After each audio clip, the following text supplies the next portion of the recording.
Our speaker today is president of Rich Products, which is headquartered in Buffalo, the nation's largest family-owned frozen foods manufacturer, with 15 international locations, including Hong Kong, China, South America, the UK, and South Africa. And with all of that, it seems our speaker has left some room in his freezer for Jamestown Jammers baseball, of which we are very proud and very grateful. Ladies and gentlemen, let's welcome Bob Rich.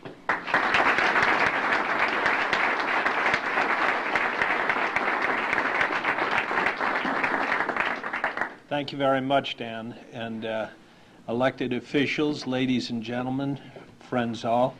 I want to thank you very much for having me here with you today to celebrate the first of two of this year's Halloweens with you. I'm really pleased to be here. The second one's on this coming Tuesday, I believe. But we're not going to get political. No, we're not going to get political today. It is a thrill for me to be down here with you to talk about a few things, not only the compact, but a little bit of baseball. And with your indulgence, I'm going to try to weave business and baseball into a theme to take about 10 minutes here of your time, and maybe show you some analogies between the two, and hopefully raise a couple issues that may anger or get someone going a little, and answer any quick questions before I get out of the way, and so we can make room for the real business of the day, which is signing the Niagara Compact. Before I do, I want to introduce a couple people in the audience who are very special to me. And if you'll hold your applause, I'll ask them all to stand up. I've got three people specifically. First of all is our general manager, Mike Ferguson, who does just such a wonderful job, not only for the Jamestown Jammers, but for the children and families of this community.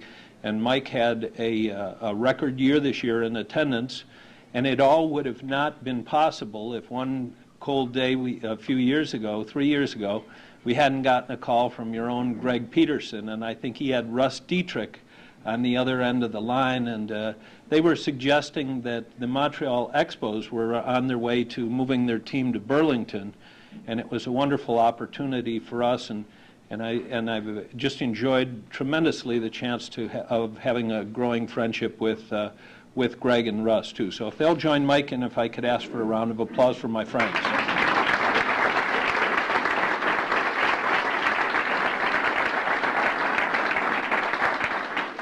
And I also want to thank Ron for hosting this luncheon. This is a marvelous facility, and I understand their tours after the signing, and I can't wait.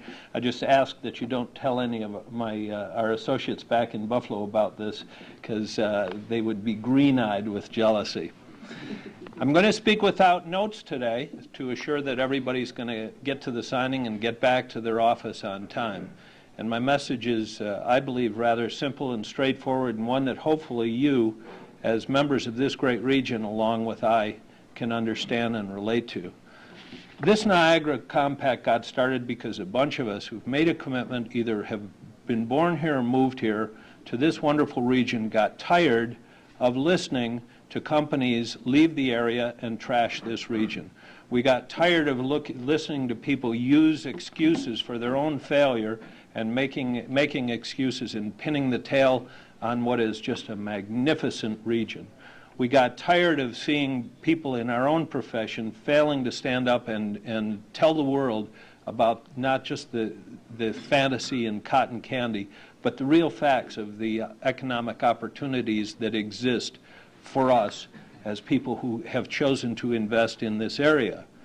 So we got together just about, actually, a year and 7 months to the day ago. We had our signing. We got together with the Greater Buffalo Partnership and found out in people like Pat Rehack that we had great believers, and that they felt that private industry did have a wonderful opportunity to stand up and be counted. Now, I have to tell you, in those days, 2 years ago, this was going to be known as the Buffalo Compact. But Pat Rehack, among others, talked about the strength that we have in this region, and that it was inappropriate to limit this to Buffalo, that we have a wonderful 9-county area, and that Chautauqua County is very much linked to Erie County and the other counties involved, and that all of our futures are in many ways tied together. So we decided to broaden our perspective, and I think the results have been dramatic. And here's what we say in the compact. We now have a forum for people to come together as you have today and say, I'm going to do everything humanly possible to stay in this area. I believe in this area, and I believe in it for these reasons, and I'm going to do everything humanly possible to not only keep my business here, but to grow my business.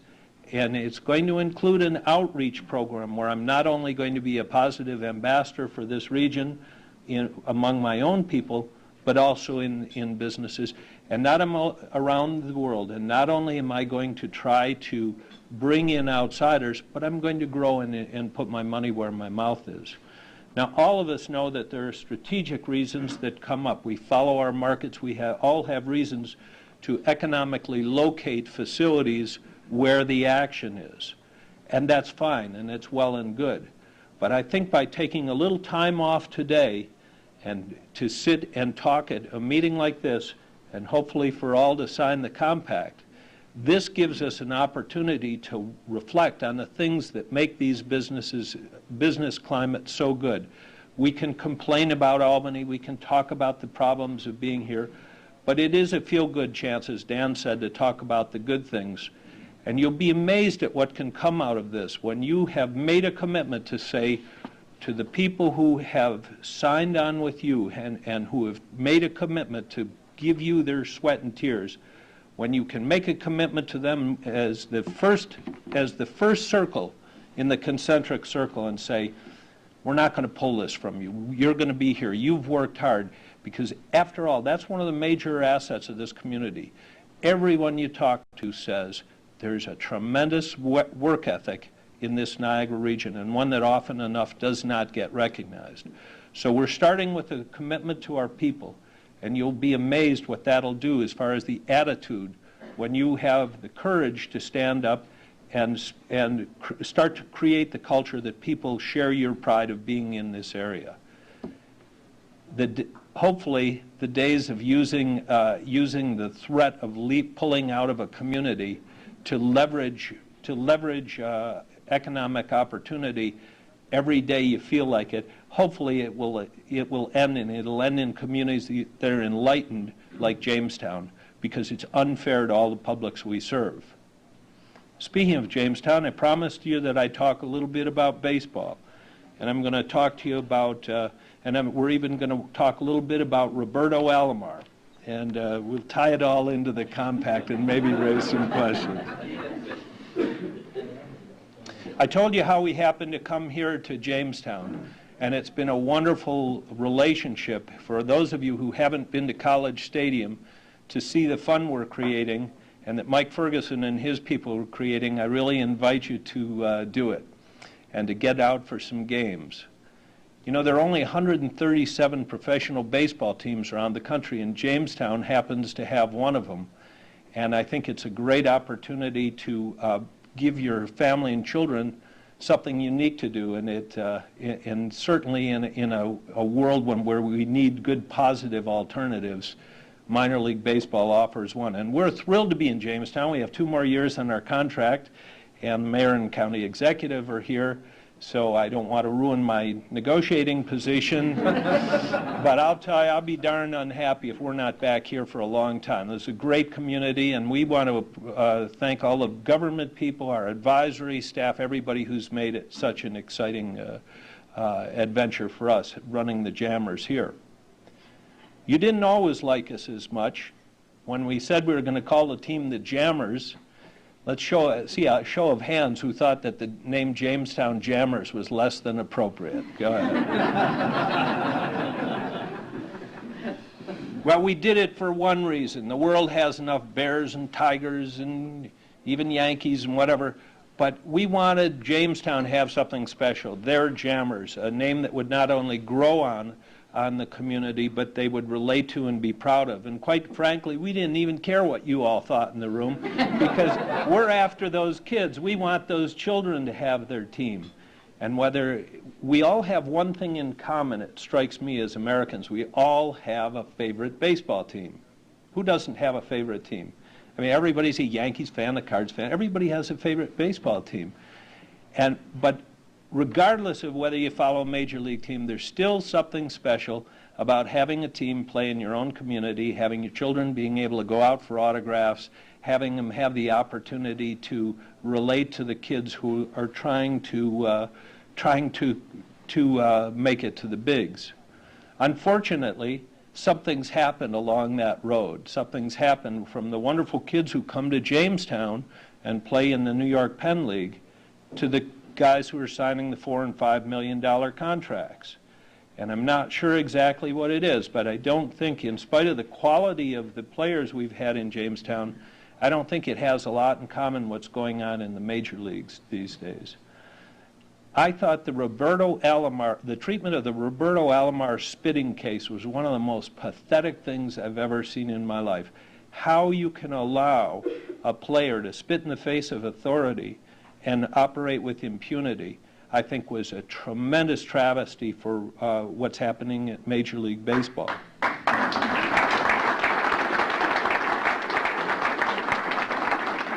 Don't get me started.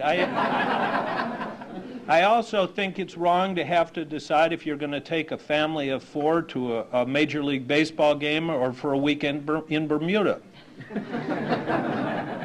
What we're offering here in Jamestown is a far cry from that. It's affordable family fun. You in the business community have been great. We set a new attendance record this year.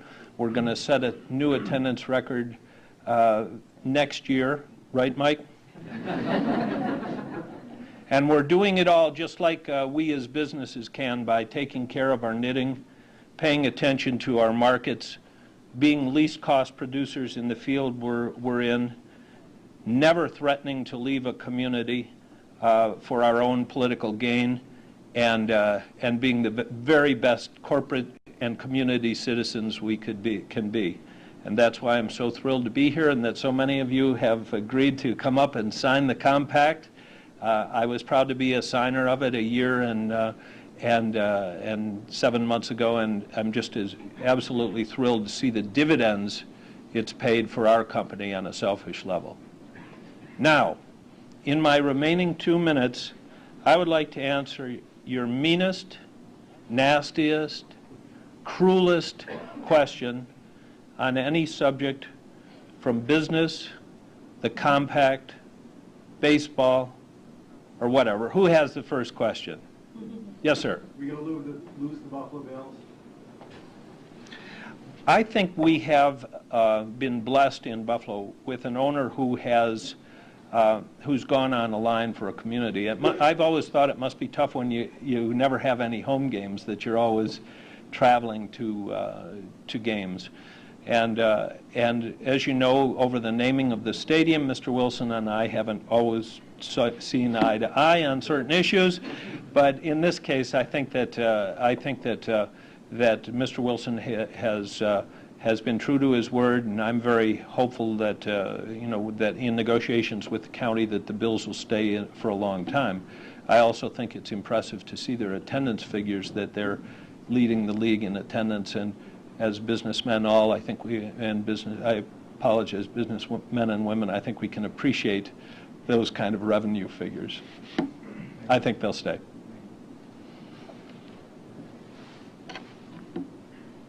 There being no questions, no further questions. Thank you all for having me. I always feel very much at home here in Jamestown.